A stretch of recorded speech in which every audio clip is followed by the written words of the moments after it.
Okay, so topic 4, ecology. So 4.1 is species, communities, and ecosystems. Just to kind of give you a reminder of the how ecosystems are kind of categorized. Going from smallest to largest, we first have an individual. Oop, that's not what I meant to do. I meant to highlight. So we have an individual organism, individuals, all of the same species. We call that a population. Sometimes populations actually can consist of, we can have two populations of two different, or of the same species. So for example, we could talk about the population of, wolves in one area, but then, on one side of the mountain maybe, and then we can talk about a population of wolves on the other side of a mountain. So populations don't necessarily have to be different species, but a group of organisms in a specified area is population. And then we have community, which is essentially all of the living things in an area. So all the plants, all of the animals, all of the, decomposers, all of the living things in an area. And then finally we have ecosystem. So ecosystem is different than the other three in that it includes abiotic factors. So abiotic, the A stands for not, so not biotic. So these are the non-living things in an ecosystem. So, an ecosystem can be all of the community, but also, the water. If we're talking about an aquatic ecosystem, it can include sand and rocks and all the dissolved gases in the water, all the nutrients in the soil, anything that is considered non-living. And then going into how organisms get their nutrients, how they get their energy. So we have autotrophs and we have heterotrophs. So autotroph, auto means self.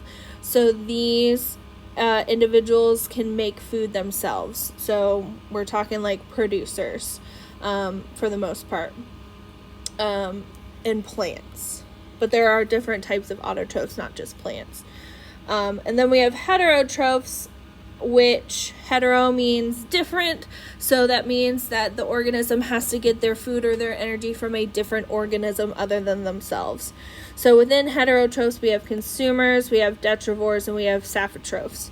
So consumers you're probably most familiar with. We are consumers. We feed on living organisms by ingesting them, taking them into our bodies. Detrivores obtain organic nutrients from detritus by internal digestion. So an example of detrivores would be like an earthworm. Okay, so earthworms can ingest like dead matter, like leaves, soil, whatever. They can digest it into their guts and obtain organic nutrients from that detritus, from that dead matter. Saprotrophs obtain organic nutrients from dead organic matter by external digestion. So this would be like certain types of fungi and bacteria. And this is what you're probably most familiar of when it comes to like decomposers. So saprotrophs are decomposers essentially. The last kind of two big things you need to know from 4.1 are the chi-squared test and the mesocosms. So with chi-squared, just make sure that you can understand that it's a statistical test that is used in ecology. And if we do quadrat sampling, if we sample, and see what organisms are in like certain areas, we can do this statistical test, this chi-squared test, and that will determine if those organisms, like if we have two different, producers, we can determine if those species kind of interact or are associated with one another. So that's the basic of chi-squared. That's all if anything, I've seen questions about chi-squared, just making sure you understand. what chi-squared, what that statistical test is looking at. And then mesocosms, these are small experimental areas that are set up as ecological experiments. So they can be like, you guys are probably most familiar with like making your own mesocosm, like in a jar. But it can also be like, a certain area in, a national park. It's just like an area that are set up for ecological experiments. Okay, 4.2 is energy flow. Super basic. We start with, let me do a different color. Let's make it purple. So sunlight, we start with sunlight. That's where our energy starts for the most part in the majority of ecosystems. So sunlight is an example of solar energy. That solar energy becomes chemical energy because chemical energy. So producers are able to capture that solar energy, turn it into glucose, which is a form of chemical energy. And then once consumers eat the producers, that's just now, again, consumers can also store the energy as chemical energy. So you essentially need to know that solar energy becomes chemical energy. All right, after talking briefly about energy flow, we also talk about, you need to understand energy pyramids. So I drew kind of a very basic picture of what an energy pyramid looks like. So essentially at the bottom, we have producers, and you can see that there is a very big, like producers have a very big rectangle. And so this is showing that the majority of the biomass and the majority of the energy in an ecosystem is going to be found with the producers. And as you go up trophic levels, the amount of energy is going to significantly decrease.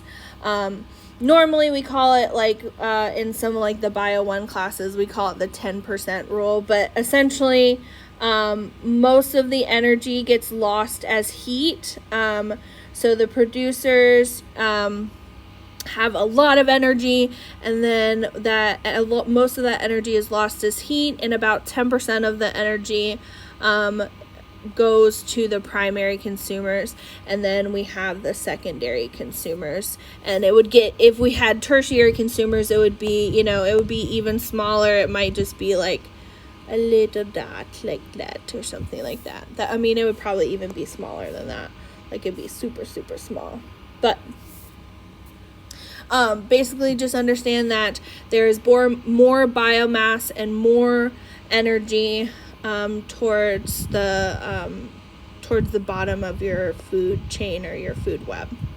And then you also have, you might see this crazy looking thing if they talk about like how they measure energy. They look at kilojoules per meter squared per year. So you might see this and just kind of know that we're talking about energy. All right, 4.3 is the carbon cycle. So this is a very brief picture from BioNinja that just kind of shows how carbon cycles. Hold on one second, gosh. All right, so 4.3 carbon cycle. This is a picture from BioNinja. So basically what you need to understand, some of the basics with the carbon cycle. So there is carbon dioxide in the air. That carbon, that CO2 is fixed during photosynthesis. So photosynthesis converts the CO2 into carbohydrates and other compounds. And then that fixed carbon eventually will be released through respiration. So animals and other plants will respire and release that CO2 back into the ecosystem or the environment. Sometimes there's also methanogenesis, which is the release of methane. So some of y'all talked about when we talked about one of the questions in class the other day. You talked about cow farts. So yes, methane can be released by like certain bacteria, certain animals like cows who like ruminate, and that's like a digestive process, and they release methane. We also have, so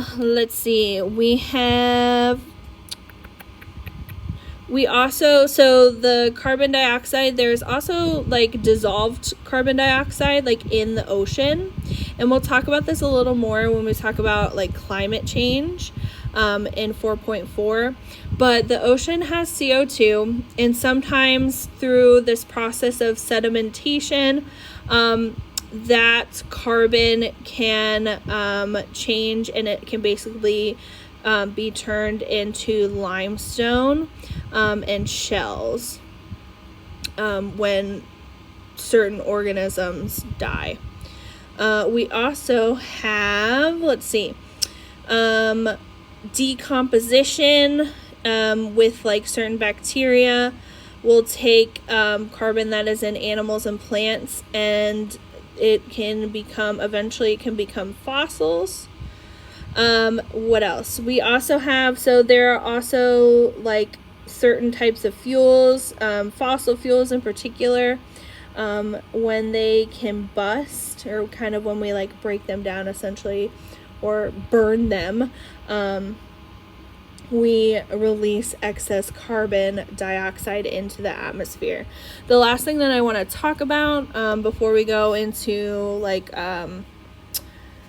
climate change, because climate change is very much linked to this CO2 cycle or carbon cycle. Certain decomposers, if they cannot decompose all of the dead like detritus in the area, peat can form. So peat is it forms when organic matter cannot be fully decomposed. And so normally peat, you do need to know this, I've seen some questions that ask about peat. So you need to know that peat forms primarily when the environment is waterlogged, so there's like a lot of water that can't be evaporated properly. It needs to be an anaerobic environment, so an environment that doesn't have a lot of oxygen, and then usually you have very acidic environments as well, and that is how peat forms. So the last thing, climate change. I'm sorry I don't have any pretty pictures for this, but kind of it's important to talk about the carbon cycle when we talk about climate change, because normally like this part of the carbon cycle is like very natural and has happened for thousands and millions of years. But when we talk about like this part of the cycle, and essentially like human interaction, that's where we have like significant climate change because of this like excess amount of carbon dioxide that's going into the atmosphere. So climate change is specifically for the most part because of greenhouse gases. So CO2 is like the big one, and then the other one that a lot of people forget about, that a lot of students forget about, is water vapor. So actually water vapor is a greenhouse gas, and it is one of the, like after CO2, it is considered to be like the most important or the gas that contributes the most to like the heating of the earth and the increase in global temperatures. So CO2 and water vapor are the two big ones that you need to know. There is also methane and nitrogen oxide, but we're going to focus on CO2 and water vapor. And again, these are greenhouse gases are known, like their definition is they're the gases in the atmosphere that retain heat. So how they do that is they absorb longer wave radiation instead of it. So basically those longer waves of radiation normally will just like they'll bounce off the earth essentially, and they will eventually make it back into space. But because there's a lot of greenhouse gases in the atmosphere, the greenhouse gases will absorb that radiation instead of letting it continue out into space. And so when they absorb that radiation, heat is produced. And so a lot of heat results in global warming. So you need to know the relationship, the concentration of CO2 as it increases, the global temperatures will increase as well. So normally, like I said, the past, many millions of years, there's been always like a cycling of temperature, this increase and decrease of temperature. We've seen it in graphs about how it just kind of like, it's very much a cycle. However, we've seen a big increase in greenhouse gases because of our Industrial Revolution, which was in the late 1800s, which was essentially when we started burning fossil fuels. So when we started burning fossil fuels, we then see this like really, really big increase of greenhouse gases that we've never really seen before. And again, the burning of fossil fuels, that process is called combustion, and the combustion releases excess CO2. So the last thing that you need to know is that an increase of CO2 is also going to cause ocean acidification. And so ocean acidification just means that the ocean becomes more acidic. And so when the ocean is more acidic, then you're going to see a lot of destruction of like coral reefs, sea urchins, and other animals that like make their skeletons from calcium carbonate.